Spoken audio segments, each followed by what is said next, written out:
Bismillahirrahmanirrahim. Assalamualaikum warahmatullahi wabarakatuh. Alhamdulillahirabbil alamin. Alhamdulillahillazi ja'ala fi Ramadan syahrul maghfirah, syahrul mubarak. Asyhadu an la ilaha illallah wa asyhadu anna Muhammadan abduhu wa rasuluh. Allahumma shalli wa sallim wa barik ala sayidina Muhammad wa ala ali sayidina Muhammad. Faqala Allah Ta'ala fil Qur'anil Karim, a'udzu billahi minasyaitonir rajim. Bismillahirrahmanirrahim. Ya ayyuhallazina amanu kutiba alaikumusiyam kama kutiba alal ladzina min qablikum la'allakum tattaqun. Shadaqallahul azim. Kaum muslimin wal muslimat yang dimuliakan oleh Allah Subhanahu wa taala, kembali kita mensyukuri nikmat Allah atas nikmat kesehatan, kesempatan yang Allah berikan kepada kita. Nikmat iman, dengan nikmat iman yang Allah berikan hari ini kepada kita, kita bisa melaksanakan ibadah puasa Ramadan. Kita bisa tadi subuh bersahur, dan pada sore ini senantiasa kita selalu dengan nikmat Allah tanpa dikurangi oleh Allah sedikit pun. Dengan nikmat itu kita hari ini sabar. Detik-detik ini menjelang berbuka ini kita sabar menunggu waktu berbuka kita. Alhamdulillahirabbil alamin ala kulli hal. Segala puji bagi Allah Subhanahu wa taala di setiap keadaan kita. Dalam kondisi apapun kita mesti bersyukur kepada Allah Subhanahu wa taala. Berselawat kita kepada Nabiullah Nabi Muhammad sallallahu alaihi wasallam. Allahumma shalli ala sayidina Muhammad wa ala ali sayidina Muhammad. Assalamu alayka ya Rasulullah, assalamu alayka ya Habiballah. Pentingnya berselawat kepada baginda Rasulullah sallallahu alaihi wasallam. Kita yang memanjatkan doa siang dan malam, diselepas habis salat kita bermunajat kepada Allah, mengangkat tangan kepada Allah. Jikalau di dalam doa kita tidak diselipkan salawat kepada baginda Rasulullah sallallahu alaihi wasallam, kata Rasul, maka doanya tertahan antara bumi dan langit. Dan pentingnya berselawat kepada baginda Rasulullah sallallahu alaihi wasallam. Ketika Allah suruh kita salat, Allah tak ikut salat. Ketika Allah suruh kita puasa, Allah tak ikut puasa. Allah suruh kita bersedekah, Allah tak ikut puasa.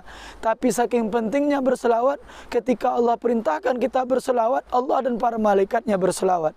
Innallaha wa malaikatahu yusholluna 'alan nabi ya ayyuhallazina amanu shallu 'alaihi wa sallimu taslima. Pemirsa dimuliakan oleh Allah Subhanahu wa taala, izinkan kami menyampaikan kajian yang singkat menjelang berbuka puasa ini. Tema kita 3 doa malaikat Jibril yang diaminkan oleh Rasulullah sallallahu alaihi wasallam. Apa doanya? Tak kala Nabi kita Muhammad sallallahu alaihi wasallam menaiki mimbarnya, di tangga pertama dia mengucapkan amin, di tangga kedua dia mengucapkan amin, di tangga ketiga Rasul mengucapkan amin. Lantas setelah itu para sahabat terheran dan bertanya kepada Rasulullah sallallahu alaihi wasallam, "Ya Rasulullah, kami mendengar engkau mengucapkan amin 3 kali ketika menaiki tangga. Ada gerangan apa ya Rasulullah?" Lantas Rasul menjawab pertanyaan para sahabat, "Ketika aku menaiki tangga pertama, malaikat Jibril datang menghampiriku dan dia minta diaminkan doanya." Apa doa malaikat Jibril yang pertama? Celakalah seorang hamba yang apabila dia berjumpa dengan Ramadan, masuk dia di bulan Ramadan, hidup dia di dalam bulan Ramadan tersebut, tapi tak mendapat ampunan Allah Subhanahu wa taala. Ini orang yang celaka, orang yang merugi. Seyogyanya kita yang telah dapat di bulan Ramadan, dihidupkan oleh Allah kita di bulan Ramadan, berjumpa dengan Ramadan, mestinya kita mendapat ampunan Allah. Kita berpuasa, kita sholat, kita perbaiki. Puasa Ramadan kita oke, sholat tahajud, duha kita mantap. Beribadah kita kepada Allah. Tetapi ada segolongan umat manusia ini yang tak mendapat ampunan sama sekali dari Allah. Padahal dia masuk bulan Ramadan. Padahal Ramadan ini bulan maghfirah, bulan ampunan. Siapa saja yang bertobat, yang mengucapkan istighfar kepada Allah, maka Allah akan ampunkan. Nah, ada beberapa orang, ada golongan orang yang bagian ini yang tak diampunkan oleh Allah. Ini orang yang paling celaka. Seharusnya dia mendapat ampunan seperti manusia-manusia yang lain yang bertobat. Tetapi ada orang yang tidak mendapat ampunan di bulan Ramadan. Itulah orang-orang yang tak kenal dengan Allah, yang tak mau bertobat. Bulan Ramadan maksiat jalan, bulan Ramadan mabuk-mabukan, bulan Ramadan segala kejahatan dia buat, tak ada, sama saja. Bulan yang 12 itu sama saja bagi dia. Nah, orang ini celaka, tidak mendapat ampunan Allah Subhanahu wa taala. Semoga kita dan keluarga kita terhindar. Hendaknya bulan Ramadan ini kita perbanyak minta ampun kepada Allah. Bukankah bulan ini Syahrul Mubarak, Syahrul Maghfirah, bulan keberkahan, bulan ampunan? Oleh karena itu kita kejar, kita berlari, bergegas-gegas menjemput ampunan Allah Subhanahu wa taala. Jangan sampai kita orang yang celaka yang dikatakan oleh Rasulullah sallallahu alaihi wasallam. Pemirsa yang dimuliakan oleh Allah Subhanahu wa taala. Amin yang kedua, kata Rasul ketika saya menaiki tangga yang kedua, Jibril mengatakan, celakalah seorang anak yang mana orang tuanya masih hidup salah satunya atau masih hidup keduanya, tetapi anak ini tidak mendapatkan jaminan surga dari Allah Subhanahu wa taala. Maksudnya apa? Maknanya apa? Pemirsa OBTV yang dimuliakan oleh Allah. Maknanya, kalau hari ini mak dan ayah kita ada yang hidup salah satu atau masih hidup keduanya, kalau kita masih belum mendapatkan ridho beliau, ridho mereka, doa mereka yang mulia-mulia, tak bertegur sapa adik kita dengan mereka, rusak hubungan kita dengan mereka gara-gara cakap kita. Ini salah satu seorang anak yang tak mendapat jaminan surga dari Allah Subhanahu wa taala. Padahal orang tuanya masih hidup. Maknanya apa? Pemirsa dimuliakan oleh Allah. Kalau hari ini kita tidak baik hubungan dengan orang tua kita, maka jangan berharap kita mendapat surga. Tetapi sebaliknya, kalau hari ini kita berbakti, berbuat baik kepada kedua emak dan ayah kita, kita buat mereka tersenyum, kita buat mereka bahagia. Tak pernah kita buat air matanya berderai, tidak pernah kita buat hatinya teriris. Kita buat mereka senyum. Apa yang bisa kita berikan agar mereka tersenyum? Maka Allah akan mencintai kita, maka Allah akan sisipkan, maka Allah akan diakan surga buat kita. Ada jaminan surga untuk kita apabila kita sampai hari ini silaturahim dengan orang tua kita baik-baik saja. Pemirsa OBTV yang dimuliakan oleh Allah Subhanahu wa taala. Umar bin Khattab radhiyallahu anhu pernah bertanya kepada Rasulullah sallallahu alaihi wasallam, "Ya Rasul, aku ingin menengok Allah tersenyum kepadaku. Aku ingin menengok Allah tersenyum kepadaku. Bagaimana caranya ya Rasulullah?" Rasul menjawab, pemirsa OBTV yang dimuliakan oleh Allah, kalau engkau ingin melihat Allah tersenyum wahai Umar, maka buatlah senyum di hati ibumu. Kalau ingin engkau menengok Allah tersenyum, maka buatlah senyum di wajah ibumu. Pemirsa OBTV yang dirahmati oleh Allah Subhanahu wa taala, jikalau hari ini bisa kita buat emak kita tersenyum dengan cakap kita, kalau hari ini bisa kita buat emak kita tersenyum dengan bakti kita, dengan perbuatan kita, maka niscaya ketika itu Allah akan tersenyum kepada kita. Kalaulah Allah sudah tersenyum dengan kita, Masya Allah, maka segala urusan kita akan dimudahkan oleh Allah Subhanahu wa taala. Urusan rumah tangga kita, urusan pekerjaan kita, urusan harta kita, urusan anak dan istri kita, Allah akan mudahkan segala urusan kita.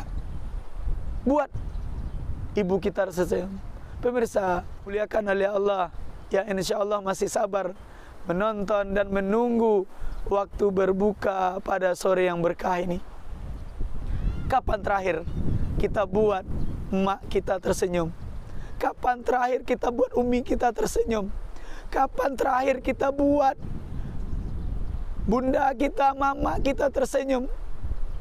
Kapan terakhir? Adakah senyum itu akan kita buat kembali? Adakah senyuman yang manis terpancar di wajah dan emak kita akan kita buat kembali? Maka yakinlah pemirsa yang dimuliakan oleh Allah Subhanahu wa taala, sedetik ini kita berbuat baik kepada emak kita, kepada kedua orang tua kita, sedetik itu juga Allah jawab. Sedetik itu juga Allah berikan keberkahan kepada kita. Tetapi sebaliknya, sedetik itu juga kita buat hati mak kita, ayah kita menguraikan air mata, bercucuran air mata oleh cakap kita, tergores hatinya oleh cakap kita, maka ketika itu juga Allah turunkan murkanya kepada kita. Oleh karena itu, pemirsa yang dimuliakan oleh Allah Subhanahu wa taala, kalau hari ini ingin kita dapatkan jaminan surga dari Allah Subhanahu wa taala, mulailah dari berbakti kepada kedua orang tua kita. Yang masih hidup, berbakti dengan baik, dan yang telah meninggal, berikan yang terbaik dengan cara banyak bersedekah untuk orang tua kita yang telah meninggal. Pemirsa yang dimuliakan oleh Allah Subhanahu wa taala, yang ketiga, ketika Rasulullah menaiki tangga yang ketiga, apa doa malaikat Jibril alaihissalam? Celakalah manusia ketika namamu disebut di sisinya ya Rasulullah, tetapi dia tidak mau berselawat kepadamu. Maknanya apa? Ketika ada seorang MC, pembawa acara, orang yang sedang berpidato, mengajak kita, marilah kita berselawat kepada baginda Rasulullah sallallahu alaihi wasallam. Mestinya kita yang mendengar mengucapkan selawat yang sama. Allahumma shalli ala sayyidina Muhammad atau sallu alaihi yang paling pendek. Ini maknanya. Dalam hadis lain Rasul katakan, orang-orang yang paling pelit, orang yang paling pelit, kata Rasul, ketika namaku disebut di sisinya tapi tak mau mengucapkan salawat kepadaku. Ini orang yang paling pelit, kata Rasulullah. Sedikit saja menjawab ajakan orang yang mengajak untuk bersalawat kepada baginda Rasulullah sallallahu alaihi wasallam. Bukankah kita tahu pentingnya, keberkahannya bagi kita yang selalu bersalawat kepada baginda Rasulullah sallallahu alaihi wasallam? Rasul katakan, Allah akan berselawat apabila kita berselawat kepada Rasulullah di hari Jumat sekali, maka Allah akan berselawat 10 kali dan begitu seterusnya. Orang yang berselawat sekali, Allah akan berikan kelipatan kebaikan-kebaikannya. Dan pentingnya berselawat, apalagi di hari Jumat, Idul Ayyam, perlu kita perbanyak salawat kepada baginda Rasulullah sallallahu alaihi wasallam. Buat azam pada diri kita. Pemirsa dimuliakan oleh Allah, buat azam pada diri kita setiap harinya. Niatkan dalam hati kita, ya Allah, izinkan aku berselawat, istiqomahkan aku berselawat kepada baginda Rasulullah sallallahu alaihi wasallam minimal 100 kali dalam setiap hari kita. Buat azam pada diri kita, entah selesai solat subuh, selesai solat maghrib, kapan saja di atas kendaraan yang sedang kita menyetir kendaraan, kita selawat kepada baginda Rasulullah sallallahu alaihi wasallam. Itu akan mendatangkan keberkahan dalam rumah tangga kita. Banyak keberkahan yang dijanjikan oleh Allah dan yang sudah terbukti bagi orang-orang yang suka berselawat di setiap harinya. Ya Nabi salam alaika, ya Rasul salam salam alaika, ya Habib salam alaika, salawatullah ala Ramadan.